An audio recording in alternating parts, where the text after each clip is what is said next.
in India as a young man. But then he went to Acharya Tulsi and said, let me go, I don't want to be a Jain anymore, I want to go off and do my thing. And Acharya Tulsi blessed him and off he went. And he threw himself into the study of comparative global philosophy. If he was alive today, he'd be very welcome to join the philosophy club. He would have loved it.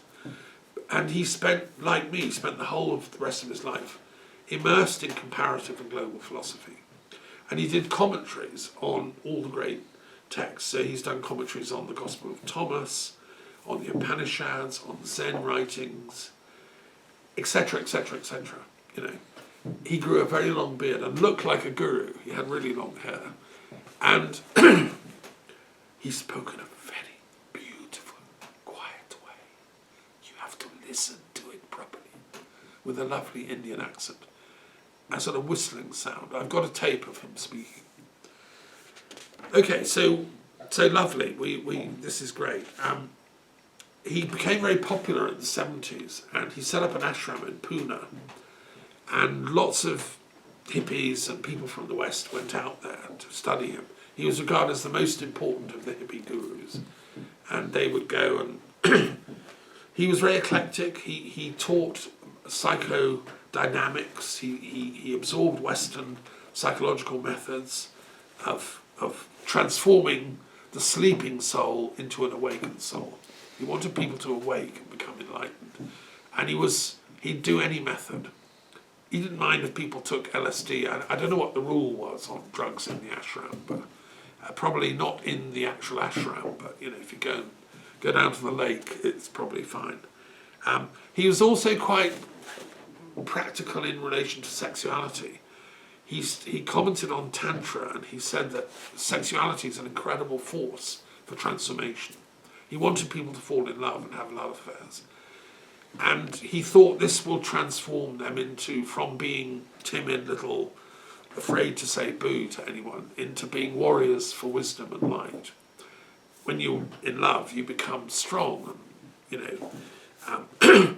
So he encouraged sacred sexuality as a vehicle for channeling enlightenment. And so his ashram's got quite a risque reputation, because it was the only ashram in India where you could sort of go and learn tantric workshops and meet beautiful men and women of your age. And it was very exciting for that generation, brought up on the Beatles and the Rolling Stones and things. He was very good on the importance of the feminine and the divine feminine rebirth. So he was rattling a lot of cages in India because the Hindus felt he'd gone a bit crazy. He wasn't sticking to the orthodox Hindu line, right? He was regarded as a heretic by all the religions. He wasn't sticking to the orthodox Muslim line because he'd commented on aspects of Islam. He loved the Sufis. He commented on the Gnostic Christian traditions. He wasn't that interested in the Orthodox Christian stuff. He wanted the spirit of Christ. And the Jains didn't know what to do with him. He was like their offspring, but he'd gone totally like over the top from their perspective, because he wasn't strictly Jain either. And he said, look, you know, I'm a bit of a phenomenon here on this planet. I've come as a teacher. I'm going to wake up some people, and that's going to really annoy the powers that be. The official religions will try and have me killed off because they don't want people to be awakened. And, you know, you can see his point. He then made what I regard as a fatal mistake, and I watched all this as an independent thinker, studying his life story, and I knew people that went to Pune. I thought, yeah, okay, one day if I get round to it. You know, I didn't get to India till '93, and it was too late then. But he made a fatal mistake in that he was seduced, I think, by wealth and power and the prospect of settling a whole new global city. Some very wealthy people offered him millions of dollars to go and buy some land in Oregon, in the northwest of the US, thousands of acres, and he would build a city named after him, Rajneeshpuram. And they would give him anything he wanted, you know, and it could be his base, not just for this life, but for the next 1,000 years. It would become famous, like Washington was founded by George Washington. Well, Rajneeshpuram will be there 1,000 years from now as the great city for the great guru, the avatar of God. I think some of his followers believed he was the avatar of God for our epoch, and they gave him millions. Now, there's a very interesting and sobering documentary about his life in Rajneeshpuram, which was made not that long ago, because the whole thing went pear-shaped when he got there. I don't know if you've seen it. I can't remember the name of the film, but it's the Wild West Country or something.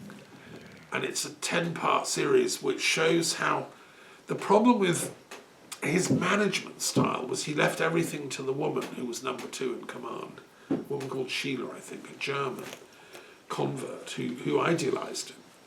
But really she was a businesswoman, and she was just using Rajneesh's teachings because she thought it was a good deal to make some money, selling the books, selling the medallions, etc., etc. And she didn't really, I think she was Indian, but ended up in Germany. She wasn't awakened in the same way that Rajneesh wanted. And that's a serious problem. What do you do if you're a really, transcendental guru and you choose a disciple who is just on the make? You know, we can all make that mistake. I mean, I think poor old Jesus made that mistake with Judas. It's the Judas syndrome. How do you stop the Judas joining your inner circle? And then it all went pear-shaped. This woman, Sheila, I think, the local people in Oregon didn't like Rajneesh. They thought he was a heretic. He wasn't one of them. He wasn't a good Christian. He didn't have he was a heretic to them. And so they tried to organise politically to prevent what was happening. But instead of having a debate in a mature way, like in a democratic state, Rajneesh just went into retreat, and his front woman, Sheila, then organised to have some of them poisoned, killed off, which is, a bridge way over the top of what's permissible in a senior ashram, in my view. That's why I believe in non-violence, like Acharya Tulsi. And at this point, Rajneesh's brain cells should have kicked up into emergency and look, hang on, I'm supposed to be a jade into non-violence, and this crazy woman's killing the Oregon people. He should have kicked her out, immediately. But instead, he kind of tried to do a runner. He tried to run from the country and escape, which is like showing guilt, in effect. And it was all just one mistake after another. And long story short, he was arrested at an airport in America, and his followers believe he was poisoned by the FBI or whoever imprisoned him just for a couple of days. And because he never recovered, he died. And it looked like, some sort of radioactive poison had been given to him. I think it's a very, very sad end for a great mind, a great guru. He should have stayed in Pune just teaching. Don't go down that path of, what is it, grandiosity or something, and it's sad. It's a morality fable for our time, but it's also very important that we learn from these mistakes. Plato didn't make that mistake, even though he had his little school, his academy, and he knew very rich and influential people as students. He just carried on with the teaching. He wasn't going to... he said we should all be philosopher kings, and he didn't make claims, inflated claims, because under the gods we are just mere mortals. So I don't know what happened to Rajneesh. I think it's a sad story, ultimately. But his writings are still worth reading, and he left a legacy. So there we are, that's Rajneesh. Any questions or comments? Yeah, I recommend that Wild Wild Country series, it's on Netflix. It tells the latter part, but it'd be nice to see one telling the former part as well.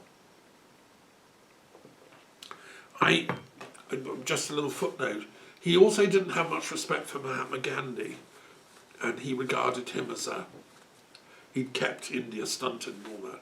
I'm a great lover of Gandhi, and I was the educational coordinator for the Gandhi Foundation in London. I knew people that worked with Gandhi.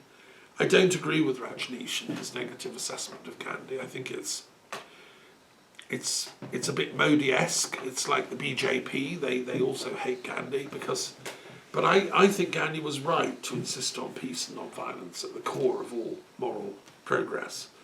And I think Rajneesh was wrong, and we can see where that leads. Okay. Right, I'll stop there. And let's talking of the gods. Let's see what gods are going to descend upon us, because in the Platonic tradition we love the gods, and they're pretty intensely inspirational. And our duty as philosophers is to understand and work with them. So in the latter part of Neoplatonism, they invented this thing called theurgy. Theurgy is working with the gods. It's like you don't study them, you actually work with them. And you can invoke different gods for different types of things. So this whole tarot of the gods is a sort of theurgic exercise. I tell you what, we'll do it differently. I'll hold it out, you choose. Okay. Maybe have another, because he's always coming in. Oh, yes. Choose a different one. I will take, yes, this one. Okay, fine. Or Sleepless.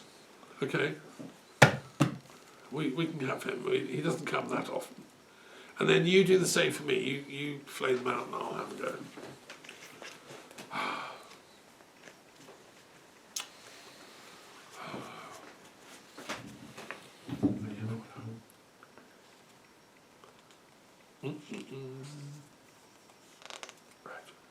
Right.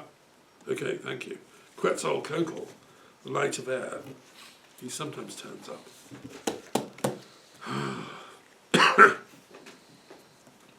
Well, so we'll do them in the order they came. So we've got the Page of Water, Asclepius. You describe what you see there, maybe. Because you may remember what Asclepius stands for. There is a temple at the top of the card. Yeah. And a couple in the middle. But we cannot see if one is dead or not. And there is the snake. There's a snake as well. Yes. Mm. And at the bottom again the snake. And the man sitting. Mm. So Yes. it's a sort of storyboard. Yeah. So, There is the death. Recovering from the death. yeah. So, Asclepius was the son of Apollo.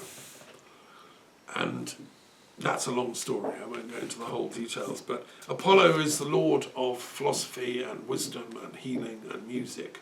And it's his room we're sitting in. This is Apollo's room. Because he was the choir master for the Nine Muses. And so the house I live in here is called the Museum of the Muses. 9 rooms named after each one a different muse. And then this room is Apollo. Well, so Apollo's son was called Asclepius. And Apollo gave him all the secrets of healing. Because medicine was regarded as a sacred thing. And Apollo loved life, and he wanted people to live long and healthy lives, like Sardinian people. And so,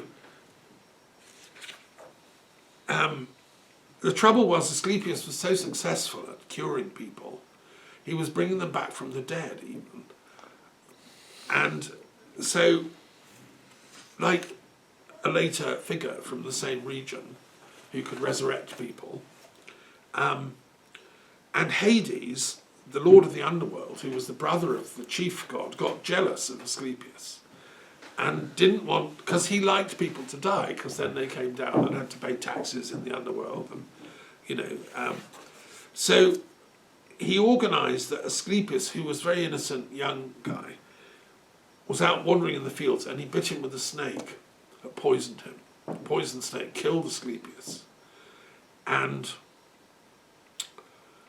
so there's lots of psychological layers of meaning in this myth. This is a teaching myth.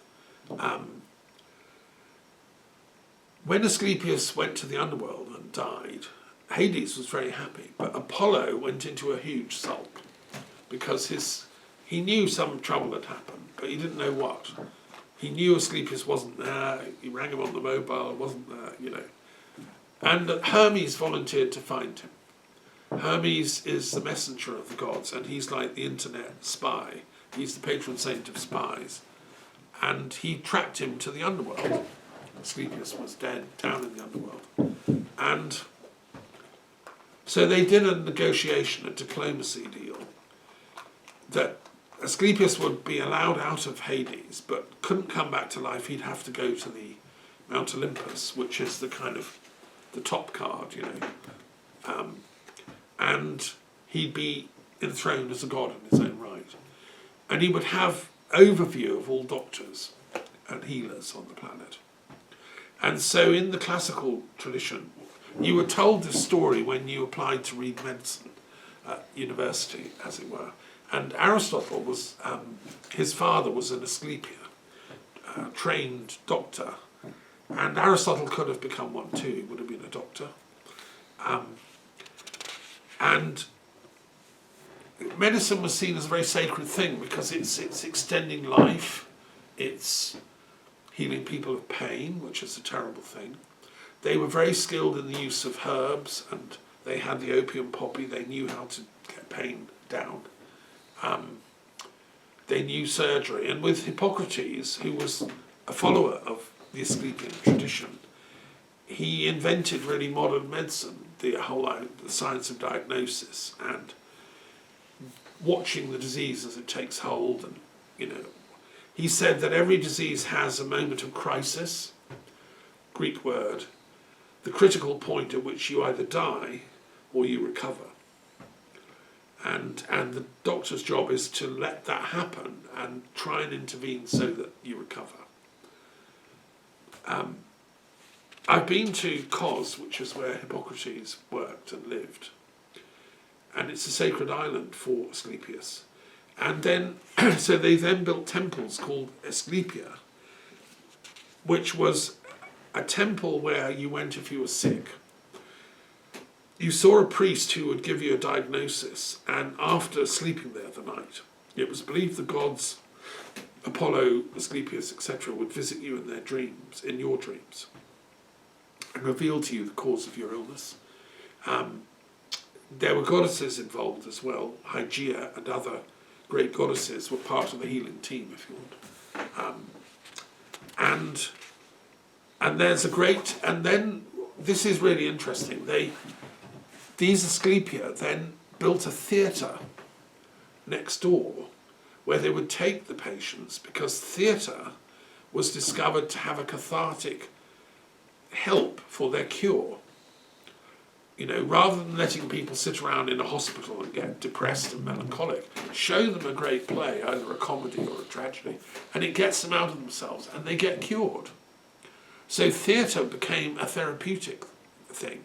And I've been to the great healing temple outside of Athens, which was, it's still surviving, and they still do performances in the open air. It's an open air theatre attached to a temple of Asclepius. So I think I love Asclepius. He's one of my favourite of all the gods. He loves healing. I worked in hospitals for many years myself, and I am a doctor. I mean, I am a healer. I just chose to use philosophy as a healing rather than surgery or, drugs. I don't really like the big pharmaceutical, the sort of capitalist side of healing. I think healing should be free. It should be, it's a devotion. It's a service, you know. And that's why I like the Rosicrucian legend that we looked at a while ago. The Rosicrucians were allowed to heal, but not to charge for it. If you recall, Christian Rosenkreuz. So I think, and I'm interested in changing the name of the National Health Service in Britain to the National Healing Service. I want to see us reform the NHS, which spends billions and doesn't make people necessarily well. It just is a churning out money for the pharmaceutical companies. No, we should focus on healing and bring back Asclepius, bring back our sensitivity to the divine aspects of healing, which unfortunately the Wittgensteinians have kind of conquered British intellectual life. So you're not allowed to mention spirituality in the hospitals. You're not allowed to mention God or prayer, because that's all meaningless. Well, I'm sorry, I'm part of the anti-Wittgensteinian fight back, and I'm saying we've got to bring back the spiritual side of healing. I trained as a spiritual healer, and that should be authorised and allowed in our hospitals, especially our psychiatric hospitals, because at the moment we just drug up patients who hear voices and stuff. They're actually suffering from a variety of spiritual abnormalities, pathologies, and they need guidance, spiritual guidance. So we should be giving meditation, teaching, etc. in these psychiatric wards by trained people, and that would get a better cure rate than you know, lobotomies, electric shocks, and incarceration for life, and then drugging them up with Largactil. You know, so there's a lot of work to do to change the NHS into the National Healing Service. It's going to take a few generations, and but you know, when Pythagoras started philosophy running, he coined the word. He said, "I've come not to teach, but to heal." So for Pythagoras, philosophy itself is a healing. That's my position, and it was Plato's. So the trouble is, there's an awful lot of people need healing. Why is this card coming now? I think it's a sign that's what we're supposed to be doing. That's what the philosophy club's about. That's what philosophy is about. The challenge is, there's so much illness going on, mental illness, especially, psychological illness. You know, the pain of the people of Israel because they were attacked then gets sublimated back into revenge, hatred, thoughts. They have an efficient armed forces, and it's a duty, so all the young men go and volunteer, and the women, and they don't want to, but they have to because it's a duty, and Israel's being attacked. The whole thing is madness piled on madness. So we've got a big struggle to disentangle Sophia-phobia on the planet. We've got Putin announcing he's going to attack Ukraine to kill the fascists, to defeat, you know, like the very thing he's embodying. So we have this, and that's an example of Sophia-phobia as well, unable to let other thoughts flourish. So yes, we've got challenges, and that's what my card represents, sadly. We've got Quetzalcoatl, the Knight of Air, who is, I think, an assistant. Like, his legend is amazing in Latin America, Mexico, Central America. He is the gentle god, and he represents the warm breeze that brings moisture, but not tempests and downpours and floods like in Andalusia in Spain, in Valencia, with people dying. He represents the gentle rains coming off the sea, which bring fertility. And Quetzalcoatl stood for love, and he was the god of hope, essentially, in those traditions. And many people say that he was very similar in his qualities to Jesus, who can be regarded as an incarnation or avatar of Quetzalcoatl, if you want, because he had that same quality of healing, kindness, gentleness, and love. But unfortunately, he had an enemy, just like Jesus did. And we know the story. He's forced out by this guy that just hated him, and tried to. He put him on a boat and pushed it off the shore, and he disappeared into the ocean. And what the tradition, and that should be the end of it. Quetzalcoatl hasn't been seen since, right? But it was always said he was going to come back. He's still there waiting to come and save mankind from the evil forces that took over when they silenced him. So it's the same story of Sophia-phobia, the suppression of the good, the suppression of the life force, and yet the promise of the return. So it's very interesting. Latin American culture shifted from Quetzalcoatl worship to Christ worship, but in a sense it's the same narrative. And they, there have been some very interesting studies done on the links between Quetzalcoatl and the early Christians. I think that, and there are people now that work on the synthesis of the two. Like I'm a kind of Druid Christian. I call myself a Druid Christian. It means I'm a pagan and a Christian. Well, there are lots of people like that all over Latin America, Mexico, and Costa Rica, and everywhere. They have a foot in both camps, and they're working to unity across. I've got books here in my library from those traditions, and I've met shamans from that culture that work with both energies. So, an interesting and important tradition, I would say. Now, let me just find the actual quotes. He's a knight of air because he's got that young man energy of the knight, who wants to do good and rescue the damsels and free the damsels in distress. His name means the serpent of precious feathers, which is an allegorical meaning for the Kundalini risen up to the enlightenment point. It's a symbol of wisdom, so it's the enlightened person that is within us all, as Rajneesh would say, but we need to actualize that. Now, whether there was an actual